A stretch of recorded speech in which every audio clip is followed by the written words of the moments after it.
السلام عليكم ورحمة الله تعالى وبركاته. مرحبا بكم في درس جديد من أساسيات لغة ال HTML.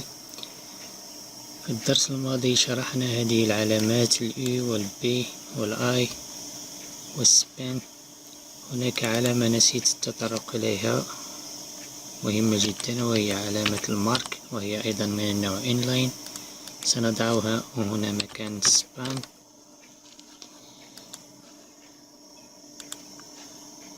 كما ترى تأثيرها هنا، تضع نوع من المارك، خلفية صفراء على الكلمة.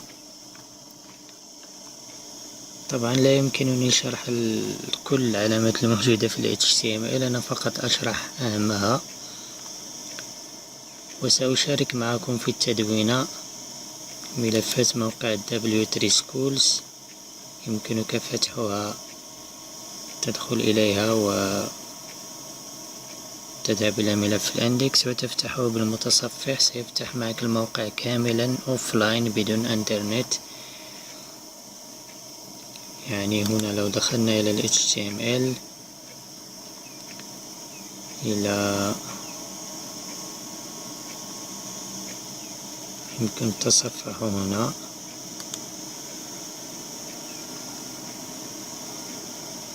هنا يشرح أساسيات، صيغة الكتابة، attributes والheadlines. هنا العناوين، paragraph، styles.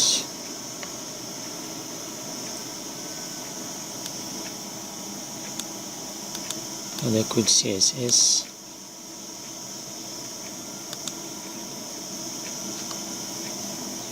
في الفورماتينج هنا ستجد كل العلامات التي شرحناها. هناك أيضا علامة strong مثل البي، يمكن تجربتها هنا.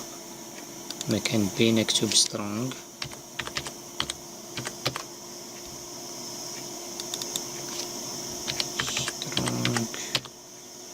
Ctrl S. لا فرق بينه وبين البي. الاي، الام،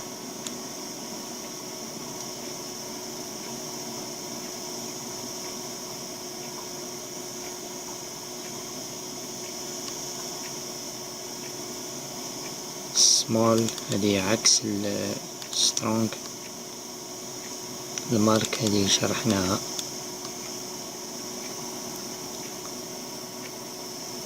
الإنس، يعني هناك كثير من العلامات أغلبها لا يستخدم. سبسكرايب تكست، يمكنك تجربتها جميعا، التعرف عليها. إذن لا مشكلة، نحن نشرح أهم العناصر، وأنت يمكنك البحث إذا كنت تريد تجربة بقية العناصر. سنمسح كل هذا الكود اليوم. سنبدأ بشرح كيفية عمل القوائم في ال HTML. أي قائمة، أو عفوا هناك عدة أنواع من القوائم في ال HTML. أشهر قائمة هي القائمة UL،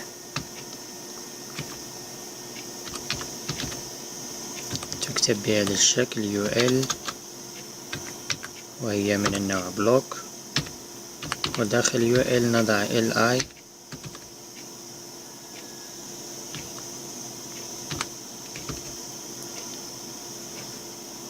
نكررها عدة مرات. هذه عبارة عن قائمة سنكتب فيها مثلا باللغة العربية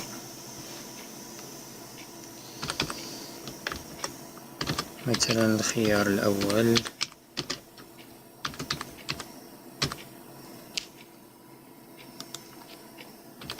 الخيار الثاني، الخيار الثالث، ثم الرابع،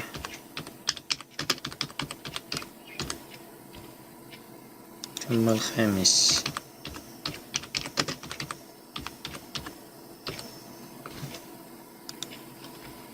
سيف ريفرش تظهر بهذا الشكل منقطة بهذا الشكل. هناك طريقة بالCSS نزيل بهذه النقط، ليس هذا وقتها.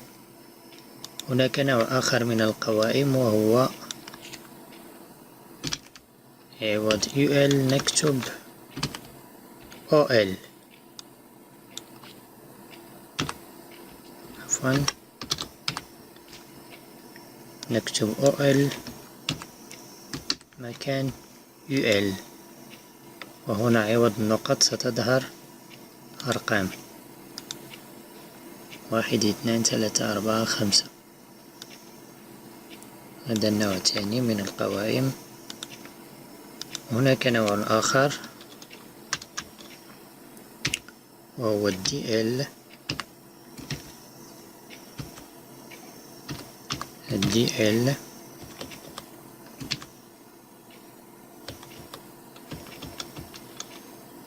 وهنا نكتب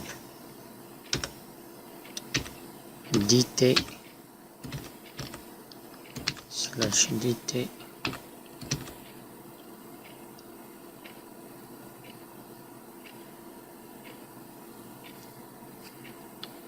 وأسفل DT نكتب DD /DD ونكررها أكثر من مرة.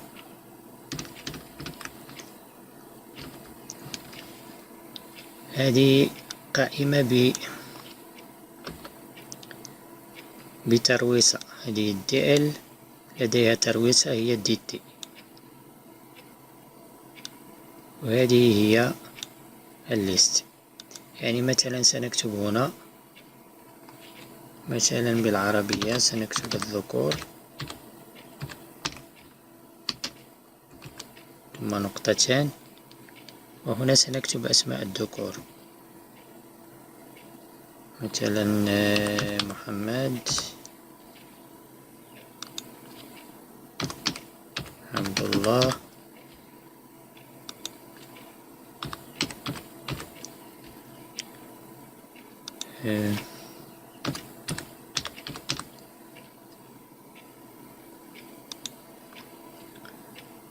مثلا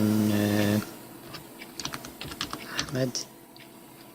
تكتب بهذا الشكل. هذه هي الترويسة وهذه هي الليست. نضغط على ريفريش.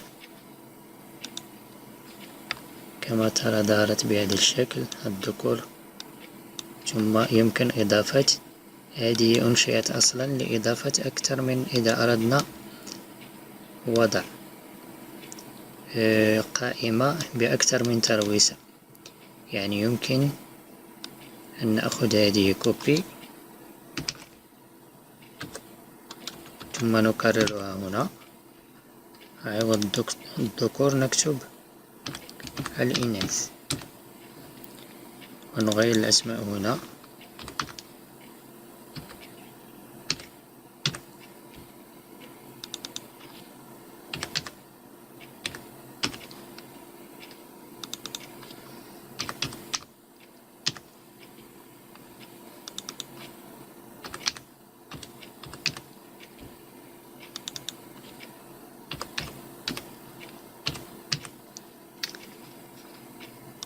سيف ثم ريفريش. هنا تظهر قائمة بأسماء الذكور وهنا قائمة بأسماء الإناث. إذن هذا هو الفرق بينها متى تستخدم هذه ومتى تستخدم تلك، هذا على حسب الاحتياج. إذن هذا كل شيء بالنسبة لهذا الدرس. موعدنا في الدرس القادم إن شاء الله، والسلام عليكم ورحمة الله تعالى وبركاته.